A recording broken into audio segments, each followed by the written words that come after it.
Hi there, this is Professor Juris, and I wanted to make you a video and talk about the bridal portrait. Very important thing in a studio business, and also an important thing just as an artist. If you have any friends that are getting married and you want to do an art image of them, if you're an artist, you should always work with some of your friends and create stuff. So we're going to talk about some different things that I've done over the years and give you some of my secrets for making money.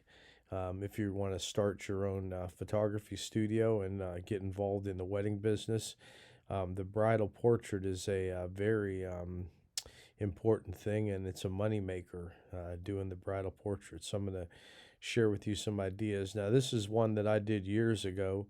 I don't have a lot of my negatives because when I went to graduate school, I sold my photography business to a friend of mine that purchased everything with all the negatives and so forth and all the contracts because I had about 10 weddings booked for the summer and when I left and for the following year. So he took those over and but he kept everything and so um, all part of the business transfer. But this was a real nice one that I kept. This friend of mine that owned a flower store in Youngstown. But so this was much more of a conceptual kind of portrait that I did here.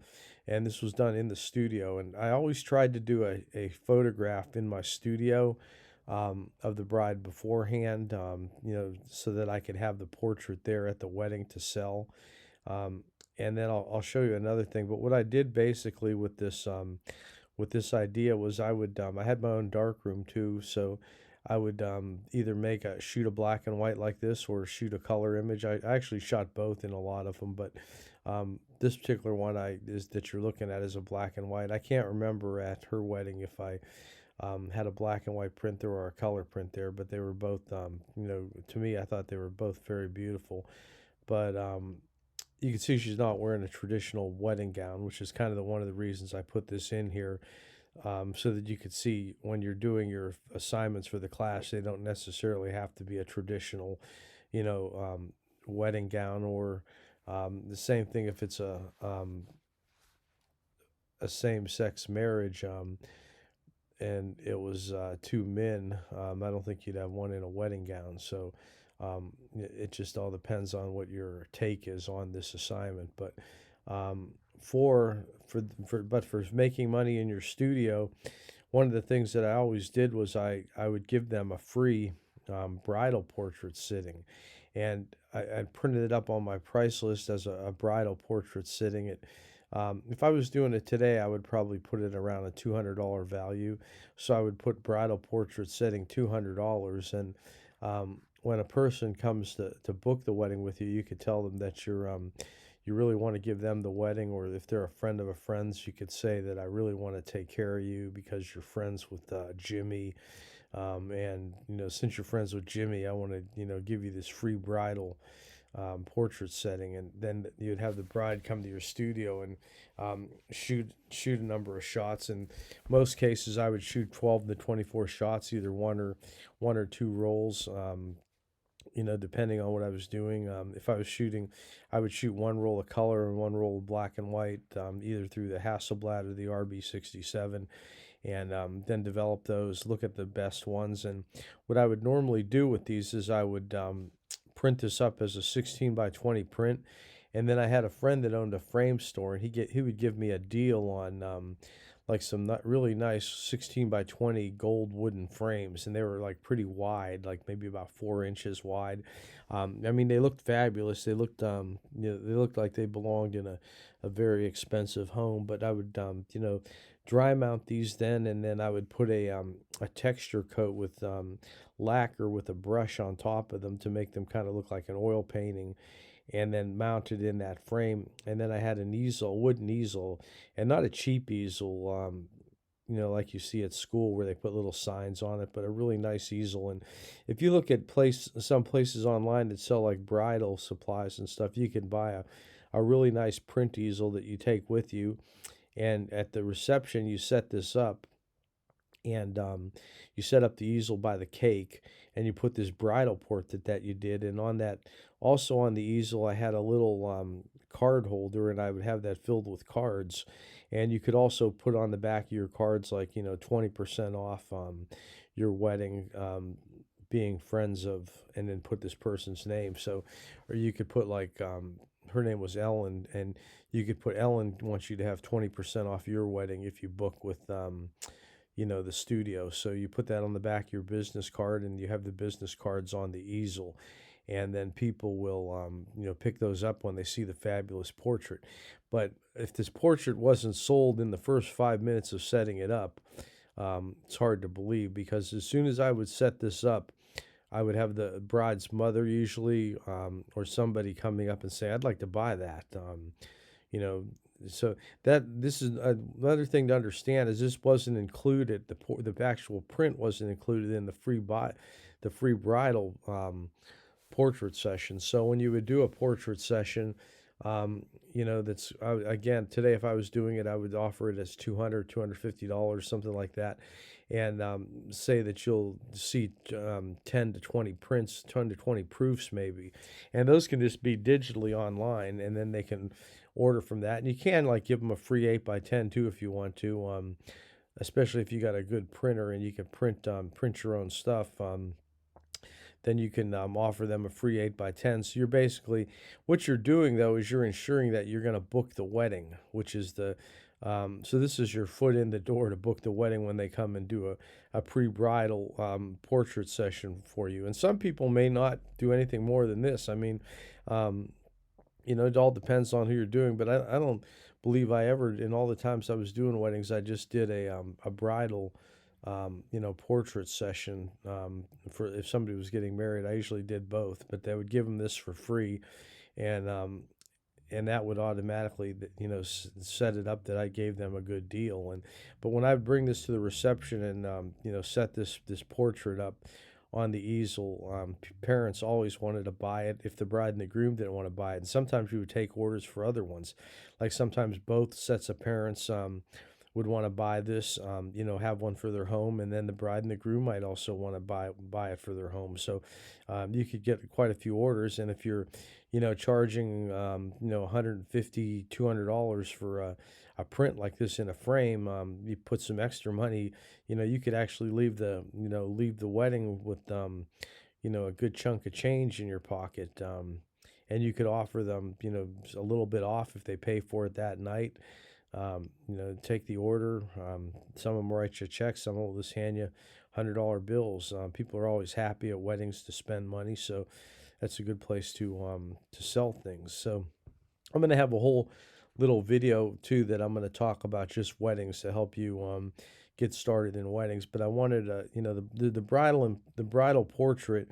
And the reason I created this assignment for you is the bridal portrait, again, is your foot in the door, but it's also a way to start to establish yourself. So, once you do a few bridal portraits and you have a really nice one, then the other thing that I did was kind of my take on free advertising. And if you think about people that are getting married, today, you think about, you need to start to think about where are people going to be that are getting married, that might have a good income, or have a good income coming. So what I did always was I printed these up like a probably about 11x14 picture of some of the brides I had. And again, you need to have a wedding contract model release. That's really important. But what that means is when they sign the model release for the wedding contract, it's tied in. I tied them in together, and when they sign that, that means that you can use their pictures for advertising. And I would always explain that to them too. It wasn't like I was trying to sneak something in. I would say that I'm going to be using your things for advertising. So and if some of them, I don't think I ever had any, again, people that ever minded, but if somebody would mind, I could take that out if it was really bothering them and it was the, kicker to get the wedding or not. But, and then what I would do though is I would take a piece of like 16x20 mount board, and like maybe a brown color or something, and I would mount this brown with maybe some texture. I would mount this on the on the piece of mount board, and then I would make a little pocket on the mount board too. I would put this maybe on the left hand side, and then make a little pocket on the right hand side that I could put business cards. And actually used to make a brochure, a bridal brochure that showed a lot of the pictures that I had. And I actually went to, it was back before, when I was really doing these, it was back before the time of computers. Computers were just getting started. Um, and I would actually go to a printer, and I had a printing shop that created these brochures for me that had about 10 of my different bridal portraits on and so forth, and bride and actual pictures from the wedding too. Like I always sold mine as love story wedding photography, and I had the same shots that I would use almost at every wedding, but I would print up some of these on this brochure, and I would tuck them in there. And then where do you put this thing at? Well, what I did is I went down to the universities, and the local universities and colleges around, because people that are graduating from college and so forth, a lot of them did have jobs, and lined up, and they were going to be making money, and they were willing to spend money on having a wedding done. So I would put these up in on the bulletin boards where some bulletin boards at colleges you can just put stuff up, and others you have to go get it approved. But um, you know, you might make a donation to a college sports team or something, and you can hang these up in the sports area. Or the nursing colleges and medical colleges are the best place to hang up a brochure like this, or put some of your brochures, because when people see them, then they're going to want to hire you for a wedding. Now, other places that you can advertise at, usually for free, if you, especially if you become friends, would be like a bakery. If have a local bakery that bakes wedding cakes, if you would go in and I would start going in and buying some cookies or something, and chatting with the baker, chatting with the people there and stuff. And then you, after they really know you and you become a good customer, then you lay it on them. You say, I was wondering if I could put up one of these wedding cards, or take one in with you, and say, you could say, well, I was heading over to Thing to drop one of these off, but then I thought, why don't I try to put one here? And you could put up that card there, a little photo brochure area that, in the window, or on one of the counters or tables, that shows you do fabulous wedding photography, and that can get you in the door too. So you could try places again that flower shops. There's a lot of local little flower shops around, even here in Dayton, that are owned, and some of them may already have a photographer that they recommend. So you have to, do your groundwork and get your foot in the door. But getting these brochures to these places where people are going to be going, that are getting married, um, is free advertising. So it's probably one of the best advertising, but also a website today, I think, and then going to bridal shows and stuff like that, to um, and wedding shows, to get your stuff advertised. You kind of, but I always liked the way I did it, because it didn't really take a whole lot of time. I would go down and put these brochures up, and just would be getting calls from people that are getting married, and they say, "Oh, I saw your thing. I saw the 20% off coupon or something that you had in there, and I'd like to come out and see your stuff." Um, and usually when they'd leave, they would have signed a contract, and I had the check in the bank. So, but anyway, let's move on from this. But this is one way that, again, that you can make money. But I wanted to show you one other way too. That's it's called a pre-sale. So this is a another image that I would pre-sell this to the bride, when they would come in, and after I would do the bridal session. One of the things that I did was, and this was later on. I didn't do this a lot early in my early days. I did the other one where I would just take the a picture that I made, and it wasn't like this in a mat and stuff. But I came up with this idea later, that putting this in a mat, making a nice print, putting it in a mat, and then not putting the glass on it at the thing, it would actually be them people that come to the wedding could sign the mat and put like best wishes or something, and I would put that down on the gift table and put a couple markers or pins there that were really nice, quality pins as far as the way they could sign, and usually black, and then let people sign this as they came in or as they dropped off their gift. They could, sign this if they were so inclined. And I would usually give the bride a deal on this because once other people saw it, some people would book their wedding just because they saw this idea. So um, this was another money maker. I can't remember exactly what I charged for this at the time, but I think if I was preparing this right now as a pre-sale, I might pre-sell it for like $200 the way it is, and maybe have it at 300 and give them say I'll give you this discount if you want to have this, and you could just have simply a picture like this to show it. Of a somebody that was visiting the wedding. And what I did with this, I actually have an old wedding album still that I used as my sample, one of my sample books, and that's where I just took a shot with my iPhone. Right, this is the wedding album. This is in the wedding album, but it shows the person that's visiting the wedding.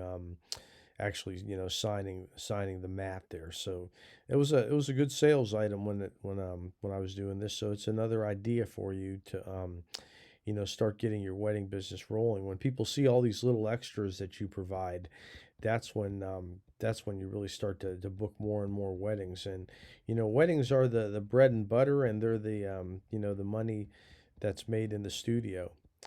Now, one of the things I also wanted to talk about was, when you're first getting started, a lot of times you don't really, have any studio space. So sometimes you might, but you could still, start doing weddings even if you don't have a studio space, and do pre-bridals. The pre-bridal would be the bridal portrait. You could do that. Before you have a studios. And the way that you do it is, you need to also make contacts at the churches and so forth, that you're the synagogues and wherever you're going to do your weddings at. And um, you know and even actually, like if you wanted to do them outside, like flower gardens and stuff, rose gardens, wherever the people are getting married at, and you could actually prearrange to meet the bride at those locations. So um, here's one. Let me show you one right here.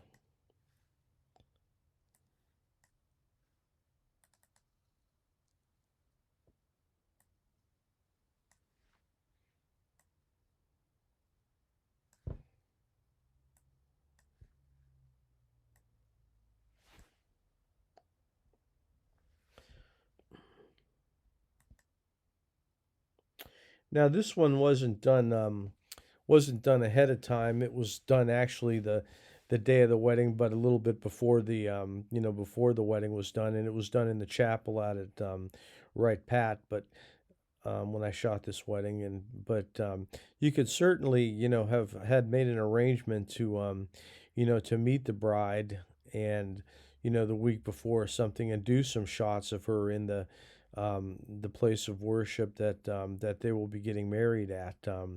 You know, and that way you could also make that print that I was talking about. You can make a print like this and have it on display at the reception. So that's just another thing that you can do. But meeting in the church, you could do some outside.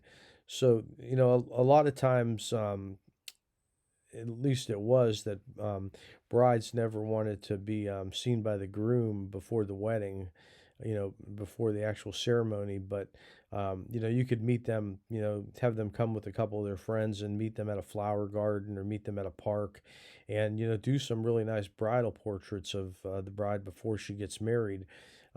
Just make sure you don't get her dress dirty, but and that's another selling point. So then you got more portraits to sell, especially now with digital. I mean, it's so easy to do digital.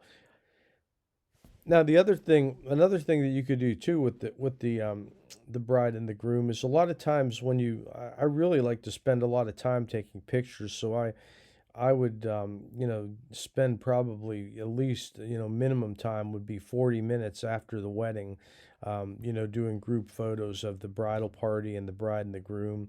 So you kind of need to talk to them ahead of time before you you go into this thing so that they know that there's going to be some photos taken, and that before, so they don't have to rush off to the reception. You could tell them there could be an open bar, that you're going to be an hour before they get to the reception after the church, so they can even schedule the reception at that time, or make arrangements. So the sooner you talk to them, the better. Now I know a lot of photography studios actually meet the bride and the groom. They're not using the old fashioned, rules where the bride doesn't see the groom, but a lot of photographers actually insist on meeting the bridal party, and the bride and groom, or at least the bride and the groom, in the church, in the morning earlier before the wedding, and doing portraits then before the church is messed up, or before, all the chaos goes on during a wedding ceremony. So, they bring in their lights, they bring in some backgrounds maybe, but they do these portraits in the church, on location, or even at the studio. Um, it used to be a long time ago, like maybe in the 1930s and 40s, that bridal parties would go to the photography studio. Whether it was before the wedding ceremony or after the wedding ceremony, but it was, part of the deal was to go to the bridal studio or the photographer studio to have portraits done. And certainly, if you have a really nice studio location, and it's not really that far from where people are getting married, you could also, do that thing on the day, is take them over there. But, I did most of my shots on location at the church, and, after the actual ceremony and before the reception. So, but just wanted to again show you this, that shows you could still, meet the bride, at the church, a week before the ceremony, and take some portraits, of her or him, um, and make a nice print then that you could have on display at the reception, that somebody's going to want to buy. um, so let's move on from there. Here's just one other one from that same wedding that I threw in. So this is the kind of portraits and so forth that I would do afterwards. And, a lot of times another shot that I would do, I'd have the same shots that I would do in every wedding. You could actually, you know, make a list of shots that you want to do. And if you're getting started, and you could actually go to a wedding and watch other photographers, go to several weddings. If you're just getting started, that would be my, prime advice right now, would be to, to go to several weddings, find out from your local house of worship when there's going to be some weddings, and go there. And every photographer is different, so if you sit there in the go sit there in the back or something and just observe, observe a few photographers, how they actually go through and photograph a wedding, and make some notes for yourself. It's important that you make notes, because you'll actually kind of see some of the things going on. But another shot that I did like this was, I would actually get all the girls in the bridal parties bouquets, and I would lay them out, down around here. I don't have that shot in here, but that's, another shot. So shoot one like this, shoot one like that, and then you can make, if you're shooting with a high quality camera, you can always make these as 16 by 20 prints for your displays at your studio, and also, to sell them. A lot of times, if you didn't get a chance to do the pre-sale of a like I was talking about at the wedding reception, if you do get a great shot like this, and you have a really nice shot that you really like a lot, and you think it's really powerful, one is you could print it up for the PPA convention, to try to have it judged, and see if you could get a blue ribbon, a merit ribbon, towards your Master of Photography degree. But the other thing that you could do with this is have a few prints when they come in to pick up their wedding album. You can actually have a few, like, large 16 by 20s or 20 by 24 prints made on canvas, or made just as regular prints and framed. You could have a print made on metal, but have it on display in your studio. When they come in, they'll go, "Oh my God, I love that! Can I buy it?" And they'll be going home with it. So it's all about making the sale when it comes to weddings. So those are just some ideas that I had. Now, what I want to do is, I want to shift bases right now, and move into um, for those of you that are artists and think about the bride as a as creating like an art object or creating some artwork using a bride. So there's certainly a lot of different things that you can do. Um, and let's look at one other picture though I wanted to show you. I almost forgot about it. And what I'm going to show you now is I want to show you some examples just that are on the internet, okay, of bridal portraits.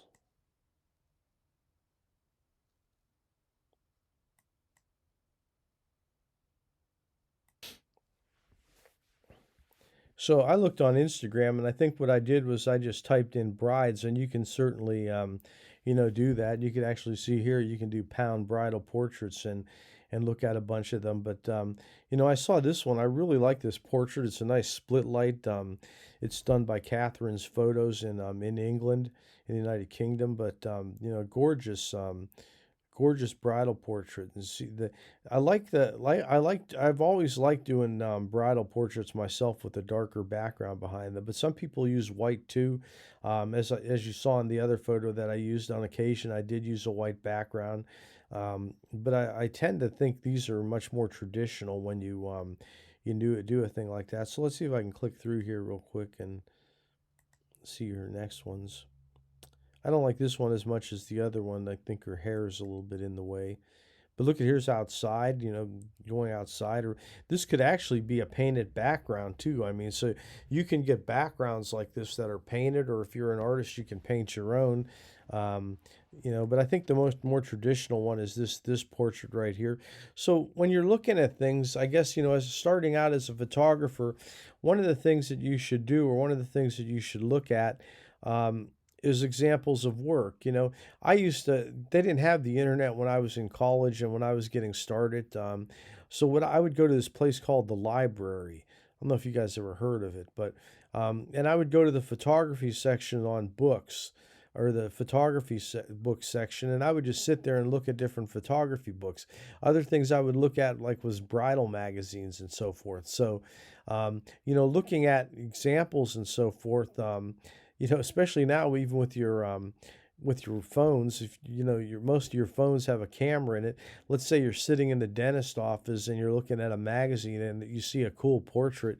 You don't have to tear the page out of the magazine. I mean, you probably could do that, but you can simply just take your phone and take a picture of that picture. A lot of times, too, in my early days as an artist.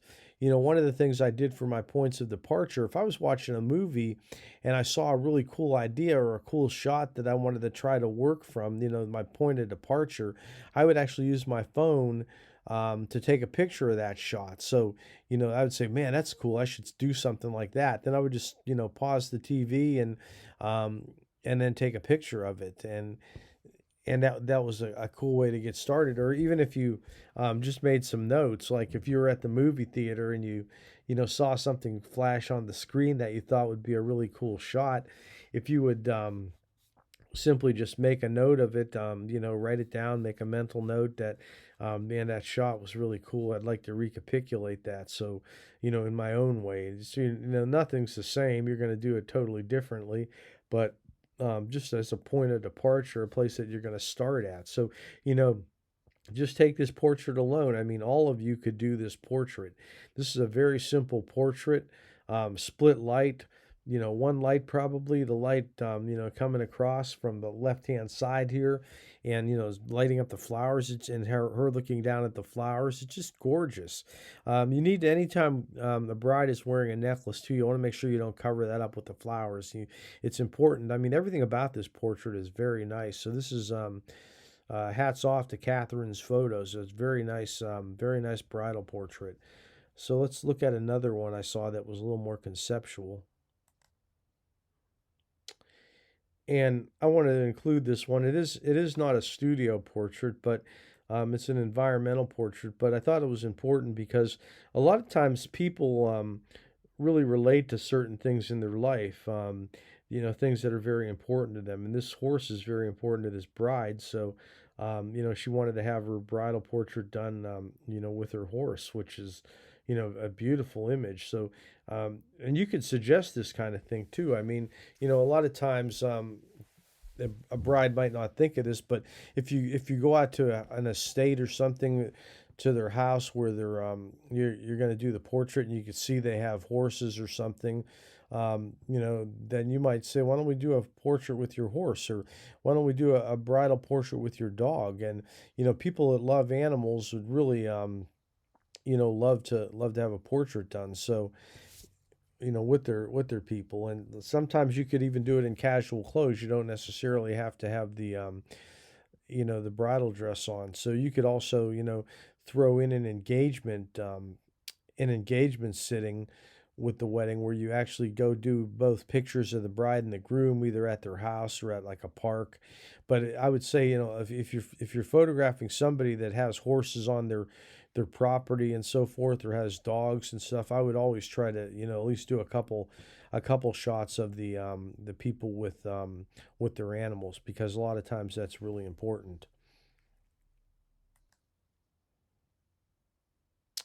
Now, another thing that came up when I had searched brides on Instagram was tattooed brides.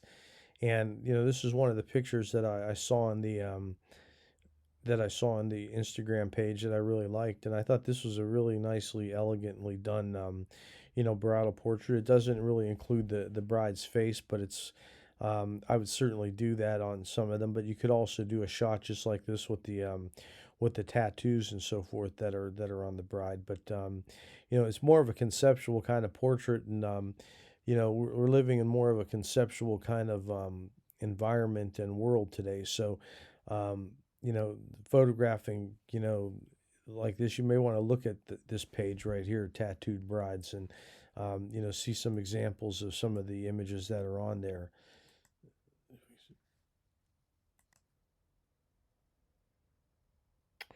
There's another one on the Tattooed Brides website, but if you could, also do a few portraits similar to this, of some brides that have like a lot of tattoos. Another place that you can, look at to put your cards or your brochures would be like tattoo parlors.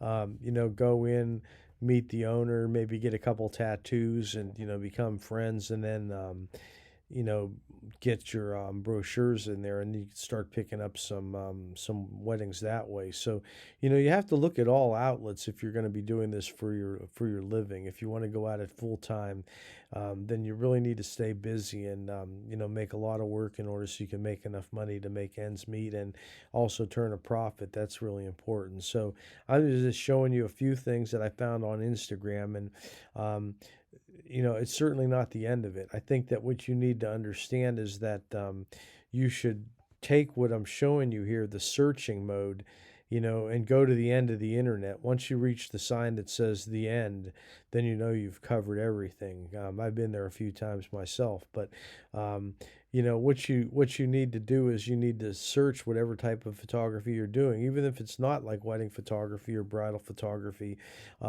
There's so many people doing different kinds of photography. That you can search those, and look at different places like Flickr and Instagram, and find examples, and just look at those examples. And if you like a certain pose, like let's say you like this certain pose, you don't need to take a class on posing. What you need to do is find out the poses that work for you, and memorize them and shoot them enough times that every time you do a sitting, you use the same poses. It's a different bride, it's a different senior, it's a different person, cowboy, gambler, whoever your type of people you're photographing. If you have those same poses for that type of environment, you do those same shots every time. Like Mark Hauser was doing the corner shot. You remember that? And he actually, when he lost that building or moved someplace else, he made himself a fake corner because he was using the corner shot. So once you establish your style, like if this was your shot, what would happen is every time you do this, and then people are going to start to recognize that, and they'll go, "Oh yeah, that's Juris's photo right there." Or whoever did this photo right here. This isn't one of mine, but once you have that shot there in your portfolio and people see it enough, they recognize that as your studio. So, that'll get you some business right there. Now, to wrap it up here, what I'm going to show you is just a few images that I've done that are really not considered commercial work, but my artistic end of work. So, for doing an artistic type of art image for a show or something of a bride. So, this was a young lady that I photographed with this sickle here, and I have a collection of these. And I did a whole series. Actually, my master's show, my MFA show at Ohio State wasn't brides, but it was a portraits of a lot of people holding sickles and stuff like this. Portraits of people with holding things like this. And there's to me, there's something interesting about these tools, but it's probably from my Russian background. But what I like to do is use these in my portraits. So here's one that I did, and you might like it just the way it is. But when I actually made the print, I went ahead and I put it into a desaturate, and I did hue saturation, and I made it kind of blue. So I think it makes it more, to me, artistic looking as as an art image rather than a portrait that somebody may want for their wall. Now, she may really like this portrait, and want a picture like this for her wall, but it's just something that, that I did. You need to always do something for yourself too. So, when you're photographing, you need to make sure that you're, happy about what you're doing.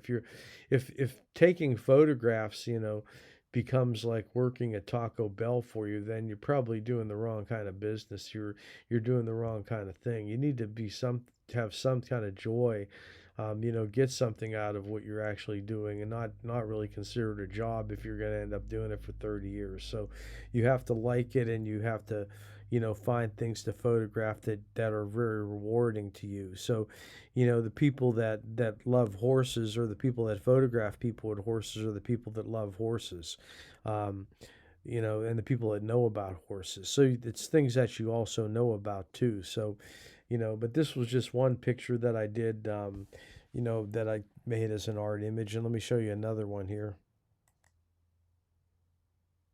So this isn't, again, necessarily a bride, but I mean, it could be a bride in a black dress, but just then that's the reason I'm showing it to you. It's just another thing, but another example of trying to make the lighting and the whole mood of the photo look like it's something totally different. So when I shot this image, and adding the green and stuff to it again. This was actually a black and white negative, but I just adjusted it.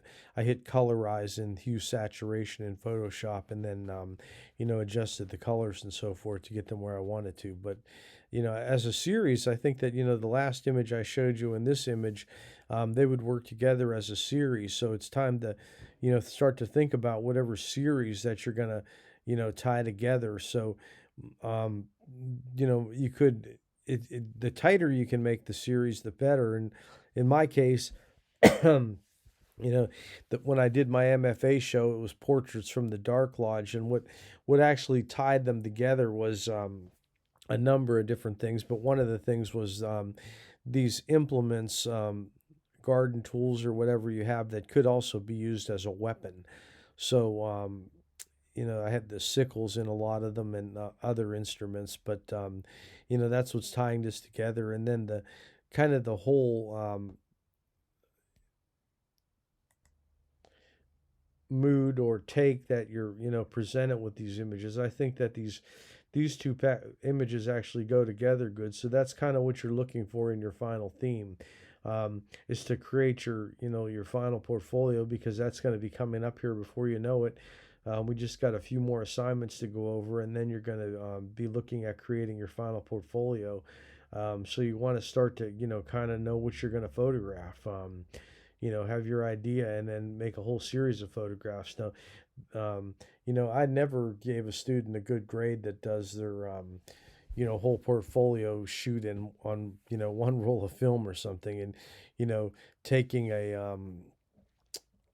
a big boy doll and laying it, in 10 different places in their yard or something. That's just not going to, fly for me. I really want to see a lot of portraits done, a lot of pictures done, in order to establish a big grouping. And I think with digital, I've had students that did 200 or 300 images, for a final portfolio on film. So I would expect to see you, hopefully you shoot 200 or 300 images to create your final portfolio when we get to that point. So again, it should be a very in-depth study of whatever you're, trying to portray or trying to picture in your final portfolio. And again, it can be totally commercially based if you want to for this class, or it can be fine art based. It just depends on what you're doing. But I'd like to see it be very tight, established, and certainly feel free to ask me questions about like ideas and things that you're doing, and you should show me examples. If I don't see anything that you're working on and can't give you any feedback on it, by the time you turn it in, then it's kind of what they call sink or swim. Hopefully you're going to swim, but if it's not that great, then you're probably going to sink. So, keep the feedback, keep the get the feedback, and let's keep the conversation going so that I see what you're doing for your final portfolio. So anyway, I hope that helps, and that was just my little take on the bridal portrait. Thank you.